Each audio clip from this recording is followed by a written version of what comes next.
Hello friends, welcome back in Agri Mantra channel. Today we are discussing about agriculture current affairs which are most useful for upcoming agricultural competitive exams. Friends, आज हम बात करेंगे 26 जुलाई 2020 के important agriculture current affairs जो exam के point of view से काफ़ी important रहने वाले हैं। उससे पहले एक इन्फॉर्मेशन, अगर आप एग्री मंत्रा के सोशल मीडिया प्लेटफॉर्म से अभी तक नहीं जुड़े हैं तो जुड़ सकते हैं। वहाँ पर आपको latest agriculture current affair dose, PDF notes और इम्पोर्टेंट वीडियोस के लिंक अवेलेबल होते रहते हैं। आज के सेशन में हम बात करेंगे 3 most important agriculture current affairs, जिसमें पहली न्यूज़ है Kashmir saffron gets geographical indication tag. तो कश्मीर सैफरन को जियोग्राफिकल इंडिकेशन टैग मिल गया है। तो जानेंगे इस इम्पोर्टेंट करंट अफेयर के बारे में। सैफरन क्या है और कौन कौन से सैफरन मार्केट में होते हैं, जीआई टैग क्या है, कितने साल तक वैलिड रहता है और कुछ इम्पोर्टेंट रिसेंट में दिए गए जीआई टैग्स। तो ये बहुत इंपॉर्टेंट पार्ट है, इसलिए वीडियो को लास्ट तक जरूर देखना। Second important current affair, union minister of agriculture holds meeting with World Bank representative to bring large beeherd area of Gwalior Chambal region under agriculture. तो यहाँ पे हमारे प्रेजेंट के union minister of agriculture mister Narendra Singh Tomar ने एक मीटिंग होल्ड की है, जहाँ पे वर्ल्ड बैंक के रिप्रेजेंटेटिव और मध्य प्रदेश के ऑफिसर्स जो कि एग्रीकल्चर डिपार्टमेंट से आए थे, उन्होंने यह मीटिंग की है किसके ऊपर कि जो बीहड़ एरिया है ग्वालियर चंबल रीजन का, उसको एग्रीकल्चर में कन्वर्ट करने का, उसको कल्टीवेबल लैंड बनाने के लिए प्रैक्टिस की जा रही है, जो कि बहुत बड़े प्लेटफॉर्म पे की जा रही है। तो जानेंगे इसके बारे में आने वाली स्लाइड्स में। थर्ड और last important current affair, agriculture world organises webinar on supporting finding new opportunities and managing risk in organic farming. तो एग्रीकल्चर वर्ल्ड ने एक वेबिनार ऑर्गेनाइज किया है जिसका टॉपिक है supporting findings new opportunities and managing risk in organic farming. तो जानेंगे इससे रिलेटेड, वेबिनार से रिलेटेड क्या क्या हुआ, सारी इन्फॉर्मेशन आने वाली स्लाइड्स में। तो स्टार्ट करते हैं। सबसे पहले बात कर लेते हैं कश्मीर सैफरन के बारे में, जिसको जीआई टैग इंडिकेशन टैग मिल गया है। तो जानेंगे इसके बारे में। तो सबसे पहले बात कर लेते हैं तो सैफरन ग्रोन इन कश्मीर, ये काफ़ी टाइम से मुद्दा चल रहा था, जहाँ पर कश्मीर में जो सैफरन ग्रो करता है उसको जीआई टैग दिलाने के लिए काफ़ी टाइम से प्रैक्टिसेस चल रही थी और ये प्रैक्टिस फुलफिल हुई और कश्मीर के सैफरन को जीआई टैग या फिर ये बोल सकते हो जियोग्राफिकल इंडिकेशन टैग मिल गया है। तो इसके बारे में हम जानेंगे।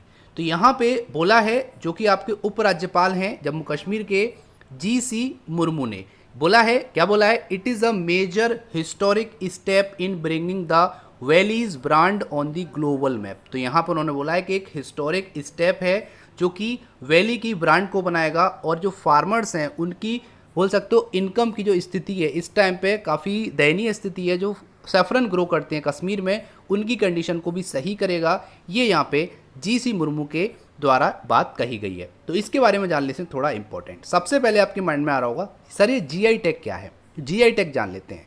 ए geographical indication tag is a name और sign used on certain products which corresponds to a specific geographical location और ओरिजिन। हिंदी में मैं आपको बताता हूँ, जीआई टैग का इस्तेमाल ऐसे उत्पादों के लिए किया जाता है जिनका एक विशिष्ट भौगोलिक मूल क्षेत्र होता है और जीआई टैग किसी उत्पाद की गुणवत्ता और उसकी अलग पहचान होने का सबूत होता है। ठीक है, उसी को हम जीआई टैग बोलते हैं। अब बात आती है जीआई टैग इशू कौन करता है। तो जीआई टैग को इशू करता है geographical indication registry under the department of industry promotion and internal trade, जो आता है ministry of commerce and industry के अंडर, जो कि गवर्नमेंट ऑफ इंडिया के अंडर ये सारे मिनिस्ट्री वर्क करती हैं। उस मिनिस्ट्री के अंडर ये रजिस्ट्री वर्क करती है और यही जीआई टैग प्रोवाइड कराती है। अब बात आती है कि जीआई टैग कब से मिलना शुरू हुआ, ये भी जान लेते हैं। तो जीआई टैग के लिए एक एक्ट आया था जिसका नाम था रजिस्ट्रेशन एंड प्रोटेक्शन एक्ट 1999। ठीक है, ये आया और फिर 15 सितंबर 2003 से ये एक्ट लागू हो गया। मतलब है कि 15 सितंबर 2003 से जीआई टैग के लिए कोई भी लोग अप्लाई कर सकते थे।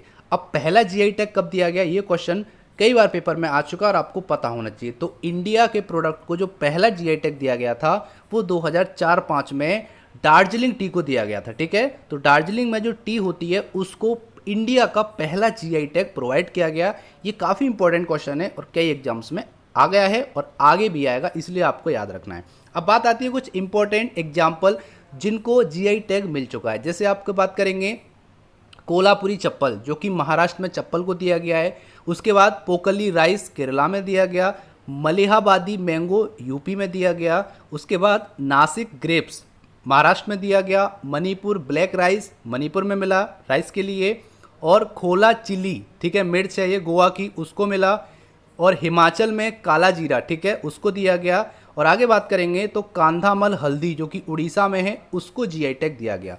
अभी अगर हम प्रेजेंट में बात करेंगे तो 360 प्लस प्रोडक्ट को जीआई टैग मिल चुका है और आने वाले टाइम में और भी प्रोडक्ट को जीआई टैग दिया जाएगा जिनके रजिस्ट्रेशन हो चुके हैं। तो इतना आपको पता होना चाहिए जीआई टैग के बारे में और उससे रिलेटेड इंपॉर्टेंट टर्म्स के बारे में। जीआई टैग 10 साल तक वैलिड रहता है। 10 साल के बाद उसको दोबारा से रिन्यू कराना पड़ता है, दोबारा सर्वे होती है। अगर लगता है कि अभी भी ये इंपॉर्टेंट प्रोडक्ट है इस एरिया का, इस लोकेशन का, तो फिर से उसको जीआई टैग प्रदान कर दिया जाता है। आगे बात करेंगे तो यहाँ पर बोला गया है the union government issue a certificate of GI registration for the saffron grown in Kashmir valley and official spoke person said. तो यहाँ पे बोला गया है कि उनको जीआई टैग सर्टिफिकेशन दिया गया है यूनियन गवर्नमेंट के द्वारा। ये भी काफ़ी इंपॉर्टेंट है, ये आपको याद रखना है। आगे ये बोला गया है कि will acquire more prominence in the export market and would help farmers get the best remunerative price, he said। तो फार्मर को एक अच्छा रीजनेबल प्राइस मिल पाएगा। बोल सकते हो कि फार्मर की स्थिति अच्छी होगी इस जीआई टैग के मिलने से। जो भी सैफरन ग्रो करते हैं कश्मीर में, उनके फार्मर्स हैं, उनके सैफरन की मार्केट प्राइस अब अच्छी हो जाएगी। एक्सपोर्ट पे भी ज़्यादा ध्यान दिया जाएगा, ज़्यादा से ज़्यादा एक्सपोर्ट होगा और कंट्रीज़ की निगाहें इस सैफरन पे होंगी क्योंकि इसको जीआई टैग मिल गया है। ठीक है, आगे बात करेंगे। According to an official data the saffron land cultivation has also come down 3,715 hectare in 2009-10 from 5,707 hectare in 1996। तो 1996 कितने हेक्टेयर में सैफरन होता था? 5,707 हेक्टेयर में, जो घट के 2009-10 में केवल कितना रह गया? 3,715। तो यही प्रॉब्लम थी कि गवर्नमेंट को चिंता हो रही थी कि सैफरन का कल्टीवेशन कम होता जा रहा है day by day, farmer interest नहीं ले रहे हैं सैफरन ग्रो करने में। इसीलिए जो वहाँ के उपराज्यपाल हैं जीसी मुर्मू, इनका पर्सनली इंटरेस्ट था कि इस सैफरन को जीआई टैग मिले और उनकी काफ़ी कोशिशें रहीं इसको जीआई टैग दिलाने के लिए और फाइनली उनको ये कोशिश जो है वो सफल हुई और सैफरन को जीआई टैग मिल गया कश्मीर की तरफ से। ठीक है, कश्मीर गवर्नमेंट और यूनियन गवर्नमेंट ने दोनों ने यहाँ पे जीआई टैग रजिस्ट्री की है इस सैफरन के लिए। इतना आपको पता होना चाहिए। आगे बात करेंगे तो काफ़ी इंपॉर्टेंट है। Kashmir saffron faces stiff competition from Iranian saffron which has captured over 90% share of the world market.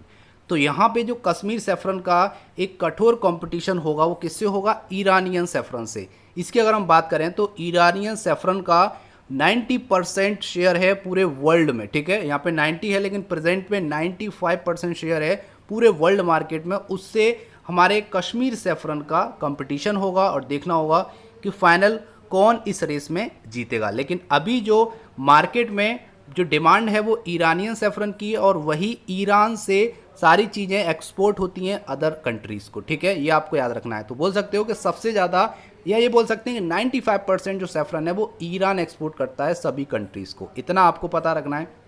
अब बात आती है कि जो ईरानियन सैफरन है उसकी कॉस्ट क्या है। तो इसकी कॉस्ट है $5,000 पर केजी और उससे ज़्यादा। तो काफ़ी कॉस्टली भी है, क्वालिटी भी काफ़ी अच्छी है। तो अब हमको क्या करना पड़ेगा? कश्मीर सैफरन की क्वालिटी को भी इन्हेंस करना पड़ेगा ताकि मार्केट में अच्छी वैल्यू मिल सके। आगे ये भी बोला गया है कि official said that an area of 2,500 hectare has been rejuvenated so far, a bumper production is expected during the current season. तो इस बार लगभग 2,500 हेक्टेयर एरिया में सैफरन की कल्टीवेशन हुई है जिससे प्रोडक्शन आगे बढ़ेगा। तो ये हो गया हमारा पहला करंट अफेयर जो कि बहुत इंपॉर्टेंट है, आपको याद रखना है। फ्रेंड्स, अगर आपकी वीडियो पसंद आ रही है, हेल्पफुल लग रही है तो वीडियो को लाइक करना और ज़्यादा से ज़्यादा इस वीडियो को शेयर करना ताकि सभी स्टूडेंट तक ये वीडियो पहुंच सके। अब बात कर लेते हैं union minister of agriculture hold meeting with World Bank representative. ये मीटिंग हुई 25 जुलाई 2020 को हेल्ड की हमारे प्रेजेंट के union agriculture minister Shri Narendra Singh Tomar ने, जो कि किसके साथ हुई, वर्ल्ड बैंक के रिप्रेजेंटेटिव और department of agriculture Madhya Pradesh के सीनियर ऑफिसर इस वीडियो कॉन्फ्रेंसिंग में शामिल हुए। ठीक है, ये मीटिंग वीडियो कॉन्फ्रेंसिंग के जरिए हुई है, ये आपको याद रखना है।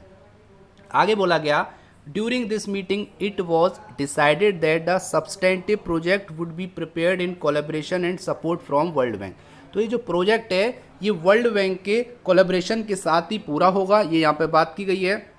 अब बात आती है कि ये प्रोजेक्ट क्या है। तो प्रोजेक्ट है कि जो आपका बीहड़ एरिया है ग्वालियर और चंबल रीजन का, उसको एग्रीकल्चर रीजन में, एग्रीकल्चर लैंड में कन्वर्ट करना है, यही प्रोजेक्ट है। और अगर हम बात करेंगे तो लगभग वहाँ की 3 लाख हेक्टेयर से ज़्यादा ऐसी ज़मीन है जो ऊबड़ खाबड़ है, रग्ड है, उस लैंड को एग्रीकल्चर लैंड में कन्वर्ट करना है। इसी के लिए वर्ल्ड बैंक के साथ कोलैबोरेशन किया गया है। अब देखते हैं फ्यूचर में ये जो प्लान है वो इनिशिएट होता है कि नहीं होता है, और सक्सेसफुल होता है या नहीं होता है। आगे बात करेंगे तो तोमर जी ने यह भी बोला है कि there is a lot of scope for the development of beehad area in Gwalior Chambal region. और यहाँ पर बहुत ज़्यादा स्कोप है, अगर डेवलप कर पाएंगे हम लोग इस ग्वालियर चंबल रीजन को एक अच्छे एरिया में, ठीक है, अगर हमने इसको एग्रीकल्चर लैंड में कन्वर्ट कर दिया तो यहाँ से हम बहुत अच्छा प्रॉफिट ले सकते हैं। ये बात की गई है हमारे प्रेजेंट के union agriculture minister Shri Narendra Singh Tomar ji के द्वारा। आगे चलते हैं और last important current affair, agriculture world organises webinar. तो यहाँ पे एग्रीकल्चर वर्ल्ड ने एक वेबिनार ऑर्गेनाइज किया है जिसका जो टॉपिक है वो क्या है, supporting finding new opportunities and managing risk in organic farming. तो यहाँ पर बात हो रही है कि जितनी भी नई अपॉर्चुनिटीज़ हैं उनको सपोर्ट करना, उनको फाइंड करना, मैनेज करना और ऑर्गेनिक फार्मिंग को बढ़ावा देना, यही इस इम्पोर्टेंट मीटिंग का, इस वेबिनार का उद्देश्य था, जो कि कृषि जागरण और एग्रीकल्चरल वर्ल्ड ने ऑर्गेनाइज की थी।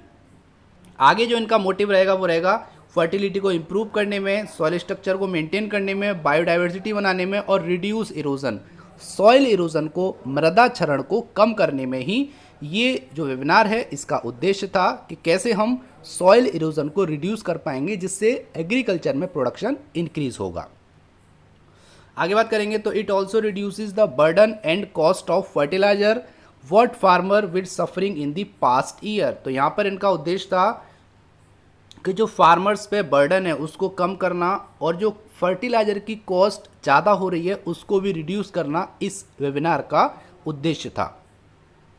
तो यहाँ पे देवेश पटेल जो कि मेंबर हैं Gujarat organic farming association GOFA के, उन्होंने एक बात कही है कि many farmers join them by WhatsApp group. कई फार्मर ऐसे हैं जो व्हाट्सएप ग्रुप से हमसे ज्वाइन हुए हैं, अपना एक्सपीरियंस उन्होंने शेयर किया है, अपने फेलियर, अपने सक्सेस उन्होंने शेयर किए हैं, which has helped in the benefit to more than 200 farmers which are part of GOFA। और अभी तक 200 फार्मर्स इसमें पार्ट ले चुके हैं और उनको बेनिफिट मिल चुका है, ये यहाँ पे बात की गई इस वेबिनार में। तो ये था आज का इंपॉर्टेंट सेशन। उम्मीद करता हूँ सेशन आपको पसंद आया होगा, हेल्पफुल लगा होगा। अगर थोड़ा सा भी हेल्पफुल लगा है तो वीडियो को लाइक करना और ज़्यादा से ज़्यादा इस वीडियो को शेयर करना ताकि सभी स्टूडेंट तक ये वीडियो पहुँच सके। जैसा कि आपको पता है वीडियो के लास्ट में एक आपके लिए क्वेश्चन आता है, तो क्वेश्चन आ चुका है। उससे पहले बात करेंगे पिछले वीडियो में पूछे गए क्वेश्चन के आंसर के बारे में। तो क्वेश्चन था प्रधानमंत्री फसल बीमा योजना scheme was launched on which day. तो प्रधानमंत्री फसल बीमा योजना किस दिन लॉन्च की गई थी, ये क्वेश्चन है। यहाँ पे अगर हम बात करेंगे तो ये जो योजना है वो 18 फरवरी 2016 को लॉन्च की गई प्रधानमंत्री नरेंद्र मोदी जी के द्वारा, इतना आपको पता रखना है। अब बात कर लेते हैं आज का क्वेश्चन। तो क्वेश्चन है रायदू भरोसा scheme was launched in which state. तो यहाँ पर क्वेश्चन है कि रायदू भरोसा स्कीम किस स्टेट ने लॉन्च की थी जो कि फार्मर्स के लिए थी। जल्दी से कमेंट करिए, उम्मीद करते हैं आपको इसका आंसर आता होगा। ये था आज का इंपॉर्टेंट सेशन पसंद आया तो लाइक करना और शेयर करना। इसका PDF आपको हमारे टेलीग्राम चैनल पे मिल जाएगा जिसकी लिंक डिस्क्रिप्शन बॉक्स में दे दी है। So thank you for watching. जय हिंद, जय भारत।